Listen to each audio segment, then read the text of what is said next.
I'm Tommy Salmons. This is year zero. So it's a good day to say I told you so. But before we get to the I told you so's, I would like to wish and hope everyone had a happy Thanksgiving. I'm actually recording this Thanksgiving evening in my truck next to my sleeping dog, about to turn my heater on because I am in Muskogee, Oklahoma, and it is pretty chilly here, and it has been raining all fucking day too. So it's been a nice, wet, cold day in Oklahoma today, but I hope everybody enjoyed time with their family, their friends, whatever they did, ate a lot of food, got really fucking drunk, had a really good time, and are ready to dig into a podcast. Um, I'm still a little sinusy. I apologize. I will try to pay attention to what I am doing. I do know that sometimes it does sound gross, and I really regret that. And I do not know how to edit properly on this app. I cannot figure it out. I always end up cutting things out I don't want to cut out. So I typically do not edit. I just let it fly and hope that y'all don't despise me too much for being a complete disgusting pig. Um, as of last week, let me start off by saying pay your homage to libertarianinstitute.org and antiwar.com.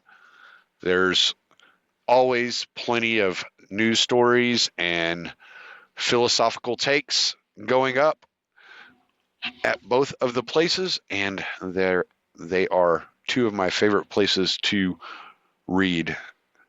Um, Scott Horton does a great job, and there's many other great writers there at both places. Pete Quinones, Sheldon Richman, you got Jim Bovard, and Anti-War, Jason Dietz. There's just a lot of great writers, a lot of great information. They're not afraid to be wrong, which is a major plus. And they're not afraid to feature articles that, you know, are telling the truth, even if it's something, even if it's a truth they don't like. So I really respect what antiwar.com and the libertarianinstitute.org are doing. And also, my brother's company, while I got you here, it's bossbrothersdiamonds.com. Go to bossbrothersdiamonds.com for all your dabbing essentials. You got hoodies, beanies, shirts, pipes, cleaning kits. I'm sure I haven't looked at the website in a couple of weeks. You can go to bossbrothersdiamonds.com, check that out. If you're into dabbing, which is apparently getting to be a pretty big thing, go to bossbrothersdiamonds.com for all of your dabbing lifestyle needs, and pay your respects to my brother and his startup company over there out there in Colorado. bossbrothersdiamonds.com. I don't know why that always seems to trip me up. It's like two B's and then diamonds dot, the two D's. It's like you're always, I stumble over that. I guess I need to slow down. bossbrothersdiamonds.com. I think it's bossbrosdiamonds.com, actually, now that I'm saying it out loud. So yeah, one of these days I'll actually write it down and I'll just do a read like a real podcaster and not off the top of my head like a shitbag. But until then, he's lucky somebody's talking about him. I only say that because I know he's listening. Um, yeah, I told you so. I told you so. Scott Horton told you so. Dave Smith told you so. Ron Paul told you so. Everybody told you so. Syria. The gas attack in Syria. Of course, I'm going to talk about that. It's good news, really, if you really look at it. It every time something like this comes out, like when you have the weapons of mass destruction, and yeah, it was devastating what was done in the name of a lie. But the fact of the matter that you can point to and say, look, we all know this was a lie. You know, when when the Democrats, especially right now, their their major talking point is on this Ukraine thing. And I've looked into the Ukraine thing, and there's a lot of smoke there. There's even some embers burning there about Ukraine meddling in the US election in 2016. And they'll come out, well, 16 intelligence agencies have confirmed that Ukraine didn't meddle in the election, and you're speaking Putin talking points.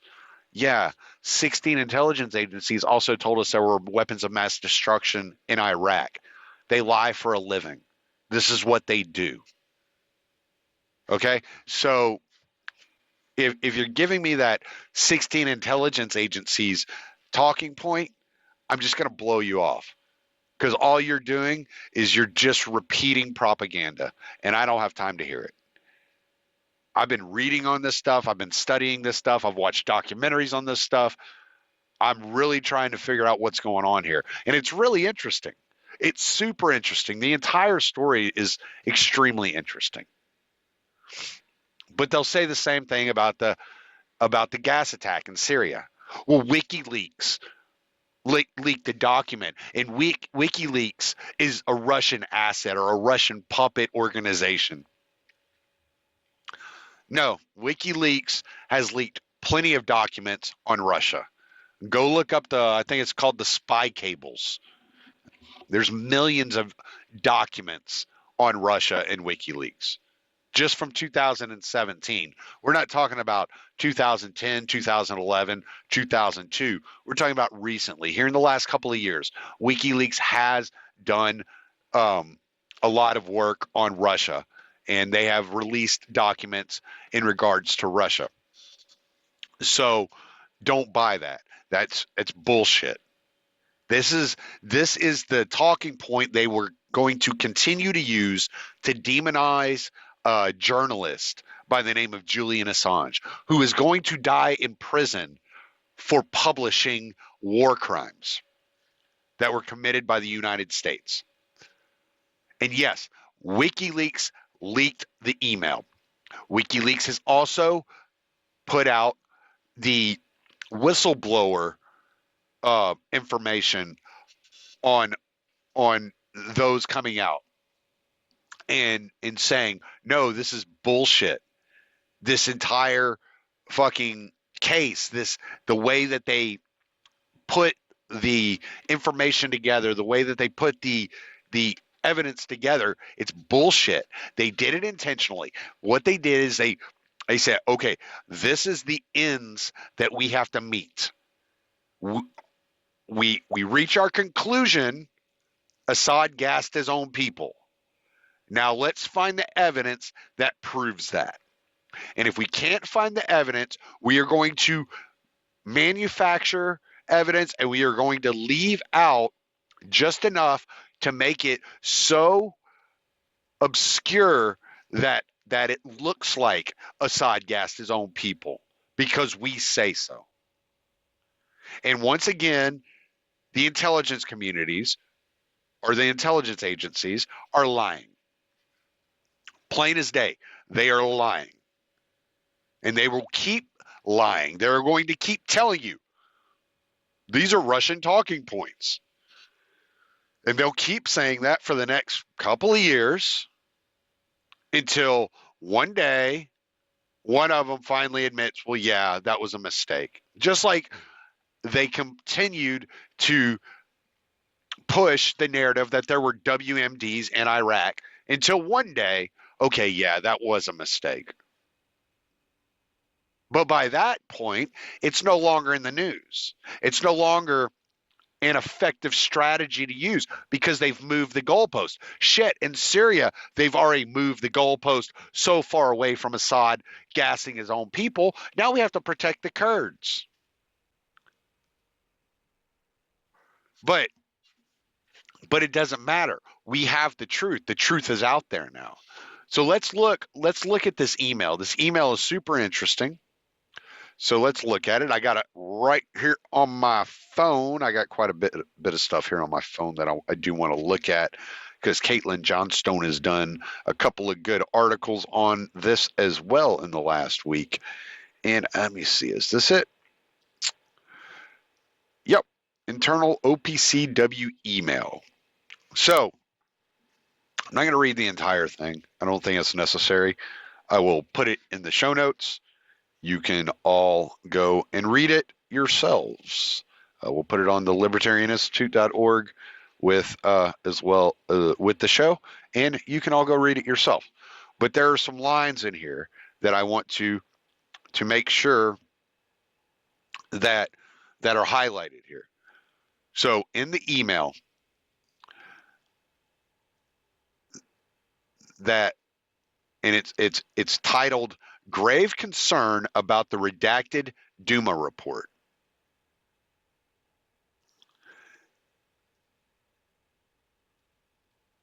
He says, after reading this modified report, which incidentally no other team member who deployed into Duma has had the opportunity to do, I was struck by how much it misrepresents the facts. Many of the facts and observations outlined in the full version are inextricably interconnected, and by selectively omitting certain ones, an unintended bias has been introduced into the report, undermining its credibility. So he's saying, I know you didn't intentionally omit these things to give a false narrative, to feed a false narrative as to what happened in Duma, but that's exactly what it looks like. It misrepresents without the full narrative, without the full story.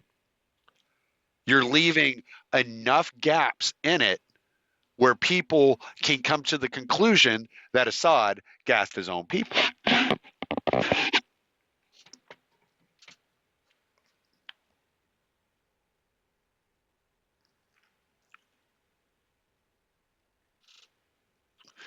He then goes on into in paragraph 2 to basically state that the amount of chlorine that was detected was parts per billions, and that it was not enough sufficient evidence to prove that there was actually a chlorine gas attack, that this would be the same amount of chlorine found in a freshly bleached home.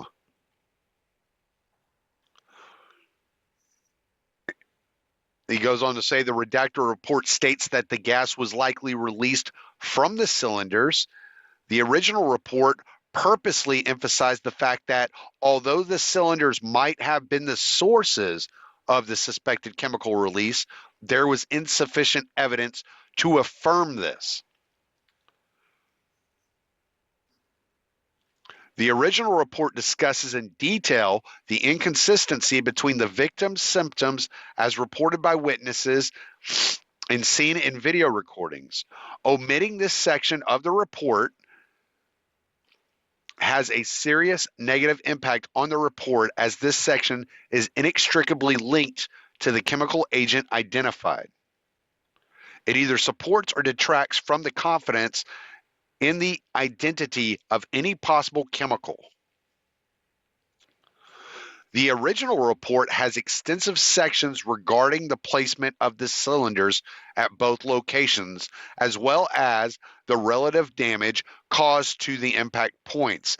Compared to that caused to the cylinders suspected of being the sources of the toxic chemical. And now, and because of the whistleblowers that have come out in the past, we understand that unless this bed that one of the cylinders was found on, it has some kind of magical powers, that the cylinders were more than likely placed in position and not dropped from thousands of feet above.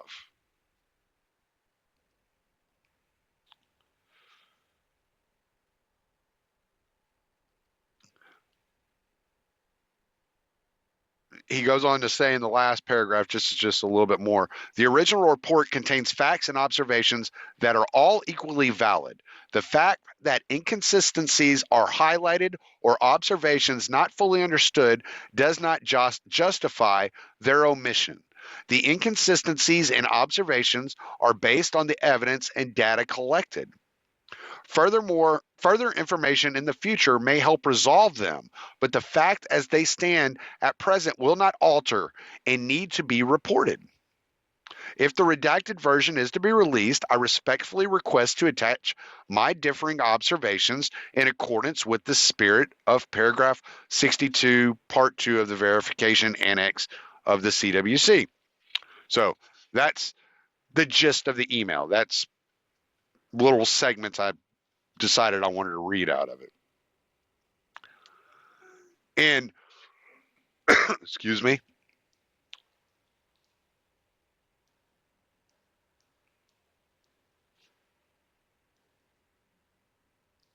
And so what he's saying is that we completed an original report, and it is not what was released to the public. What you're showing the public is not at all what we were looking at. And of course it wasn't. Of course it wasn't. Because we understood, we looked at what was going on in Syria in 2018 and how Donald Trump was talking about, okay, it's time for us to get our troops out of Syria, effectively handing Assad the win. Assad was, okay, I get my country back. I get to figure all this out now. I'm taking control of my country now. And suddenly, just mysteriously, out of this, in celebratory nature, maybe that's what it was. Maybe Assad was so excited that United States military forces were leaving Syria that he dropped chlorine gas as a celebratory measure. And he gassed his own people. And I put that in scare quotes in case you didn't see that. I'm sure you saw it. But yeah, like, what did he mean to, raid the fireworks shed, and he was so excited and so drunk on power that he went into the chlorine gas shed instead? I mean, is that what was happening? Because U.S. troops were about to be pulled out. This was the story. This was what was happening at the time. the U.S., Turkey, and Russia were talking and saying, okay, how can we do this? Get the U.S. troops out of here. Let those in the region that are affected by Assad's governance come in and work with Assad and try to figure this out. Rid ISIS of the region or rid the region of ISIS. I guess I said that backwards. And, work together and get the country back in order. Have some form of stability happening in Syria now. And this is what was happening at the time. And then suddenly, fuck it. It's way too much fun. This is way too much excitement for me to pass up. I don't know what. I'm going to wake up tomorrow and be bored out of my fucking mind. if I'm not in fear for my life because the United States government is trying to overthrow me. So, fuck it. See what I can do to fucking get them to stick around a while. I like the company. So yeah, it was obvious. Day one. We knew that in 2013 that there were gas attacks that were blamed on Assad. They come to find out it was not Assad. It was ISIS. It was the White Helmets. It were all these different groups that were being armed and trained and funded by the United States to destabilize Syria and therefore overthrow Assad. Because if you destabilize the region, this is the U.S. This is the geostrategic idea that they try every fucking where. That if you destabilize a region, it will cause the citizens to rise up and overthrow the leader. And it worked in Libya, and they were trying to turn Syria into another Libya. Okay? I mean, that's the general concept. They wanted to see Assad beaten and sodomized in the middle of the street. That was it. That is the gist of what was happening here. This was not some, I mean, I guess it was technically covert, but anybody who pays attention to these things on a day in and day out basis can tell that Bolivia was a fucking American CIA-backed organized coup. Like, this is not news. It's news to the people that aren't watching. And those are the same people that are arguing. Well, 16 intelligence agencies say otherwise. Yeah, of course they do. Their job's to lie. Ask Mike Pompeo. There's a recording out there. Mike Pompeo said it was like they had basically a basic training for lying, that's their entire job. Tell James Clapper that he's not allowed to lie.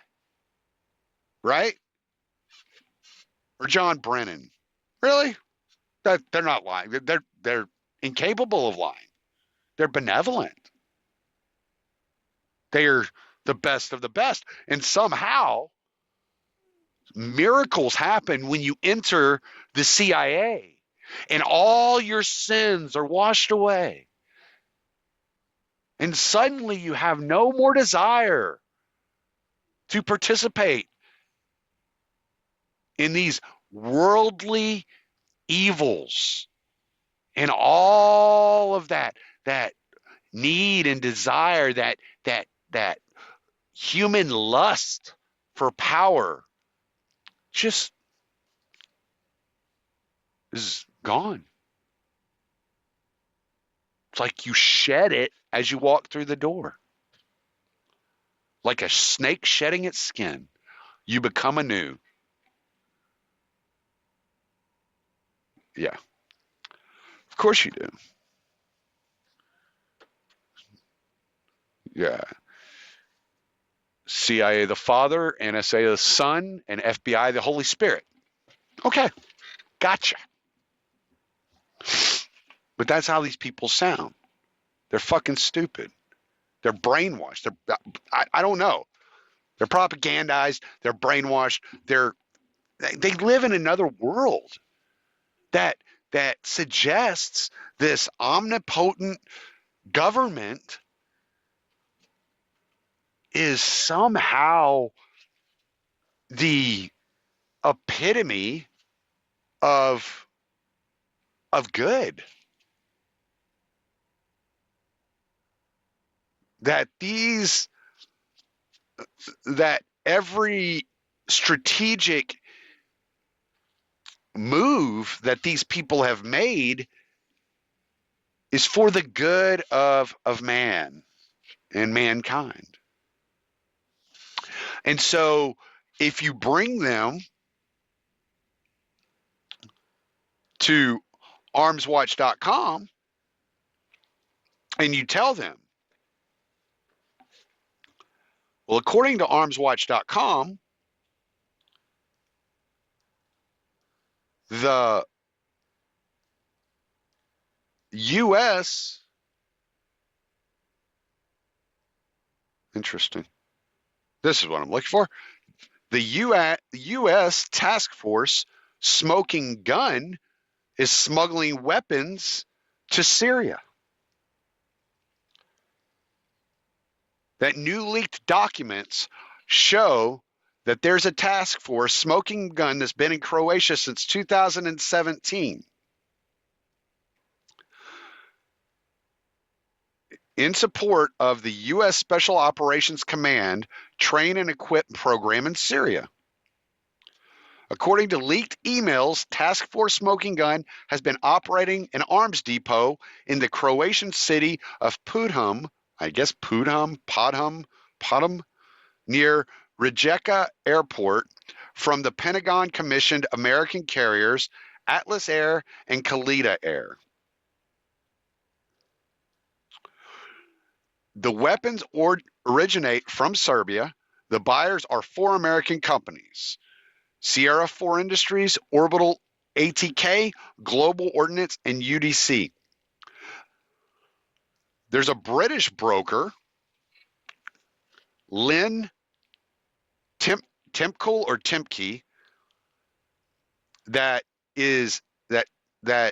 directly communicates with the Croatian company of Krusik in order to ship arms into Iraq to the Iraqi Ministry of Defense through Kuwait. Then Timke is operating Ember Enterprises. She established this company in March of 2011, predominantly to supply defense products and provide support services to governments and ministries worldwide, including Eastern Europe weapons, according to information provided by ADS. So remember, this is Croatian, Serbian. These are Serbian weapons sold through a Croatian company to U.S. companies through a British company into the hands of Iraqi Ministry of Defense.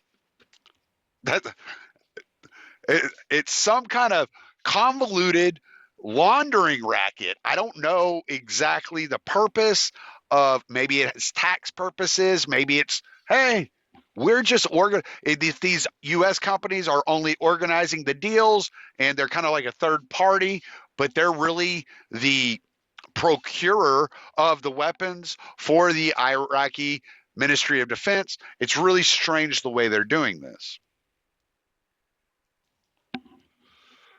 They're also inflating the price by $4.5 million more than what the contract that was signed for. There's all kinds of leaked documents in here. I'm not going to read through every one of the leaked documents for you. I've already looked through them.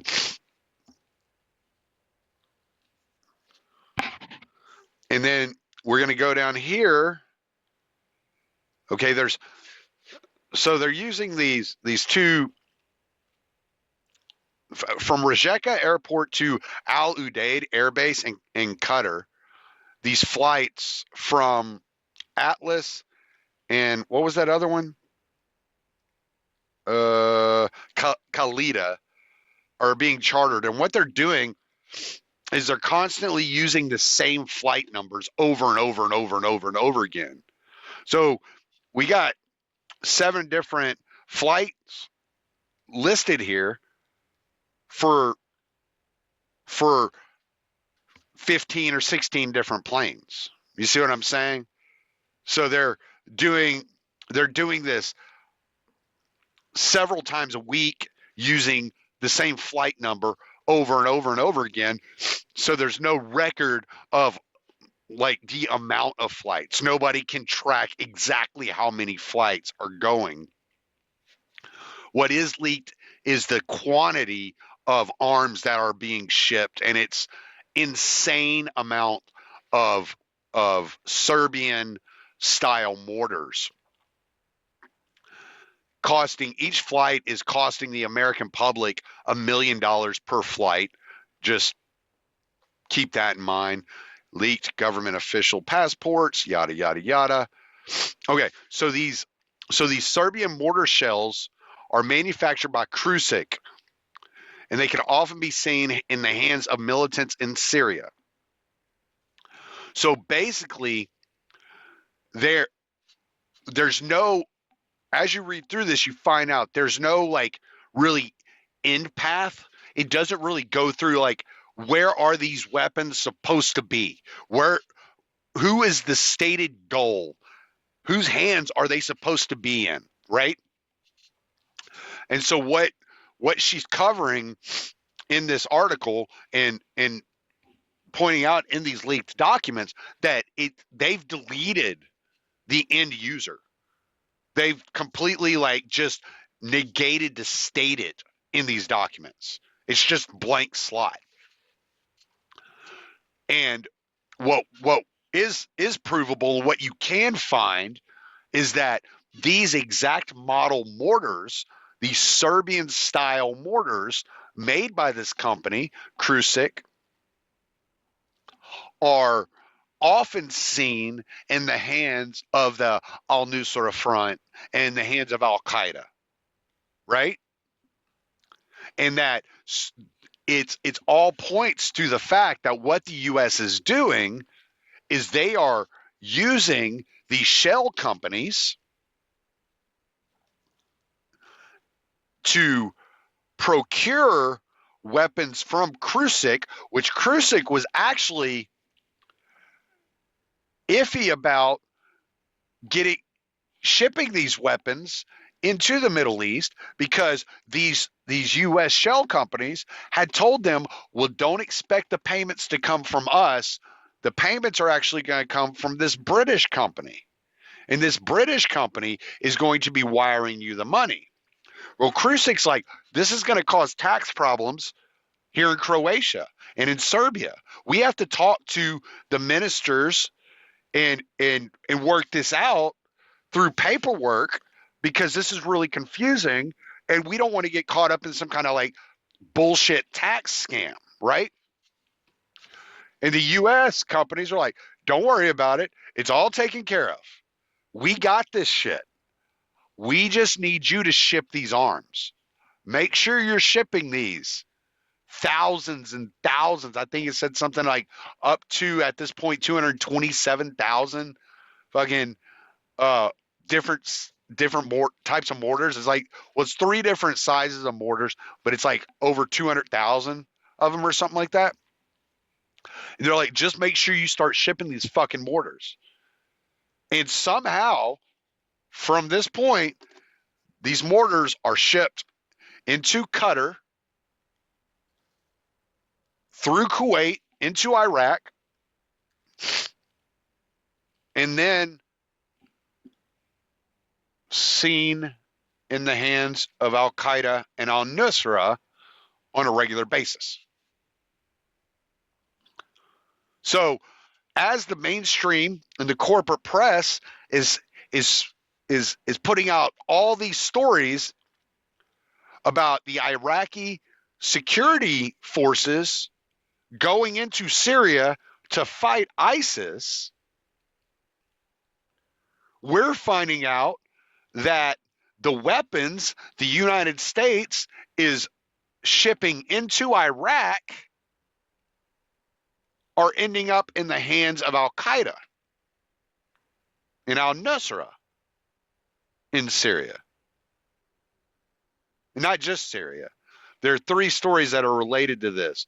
All 3 stories go through, they talk about Yemen, they talk about Syria, and this, that, and the other. It's actually like a series. I haven't read all of them. I ran into this one, and I was like, well, this is interesting. And then I saw it's a series.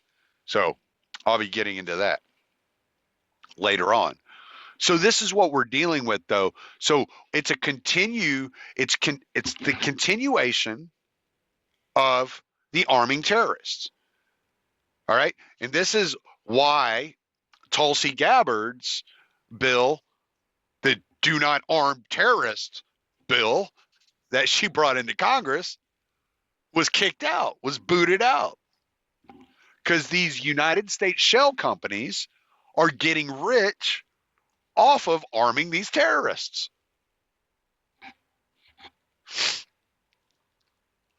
Because, again, let's not forget, the contract was for $7.8 million. The British company paid out $14.5 million. Where's the rest of that money at? Where'd it go? It went to those U.S. shell companies. Right? And would it shock you to find out that this Timke lady or Timkel lady, Lynn Timkel, is procuring this money through government channels and then funneling it into shell companies?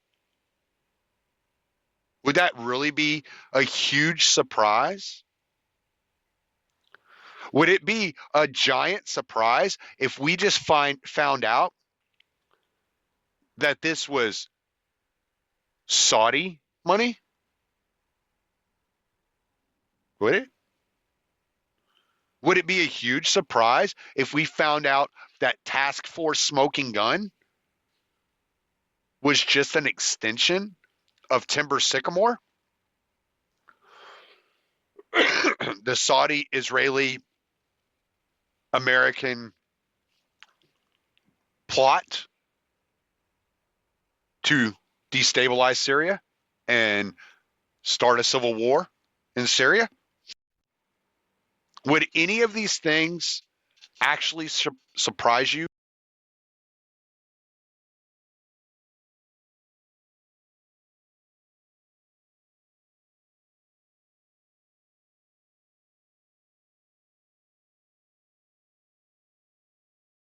I've been watching these things. We've been watching how American foreign policy continues to advance and how they continue to arm, train, and fund terrorists. Just like they armed, trained, and funded the Mujahideen. So, I hope, excuse me, I'm sorry. I hope to see more of these types of stories. Arms Watch is going to be one of those sites I begin to look at regularly, as they seem to have quite a few people working there and volunteering there that are tracking and watching the distribution of arms around the world. So it's a very interesting website for me to keep an eye on. And I hope y'all all get to go around and tell a loved one or a friend, I told you so, as you print out this email and show it to them. Again, go to antiwar.com for all your anti-war news, libertarianinstitute.org for great podcasts. You'll see mine up in the blog. And bossbrosdiamonds.com for all your dabbing essentials. I think their logo is, or their slogan is, just dab it. So, that's all I got for today, man. Hope y'all all had a happy Thanksgiving. I hope this episode was worth the wait. Sorry I've been sick. Sorry I've been coughing in your ear the last couple of minutes. I will talk to y'all later.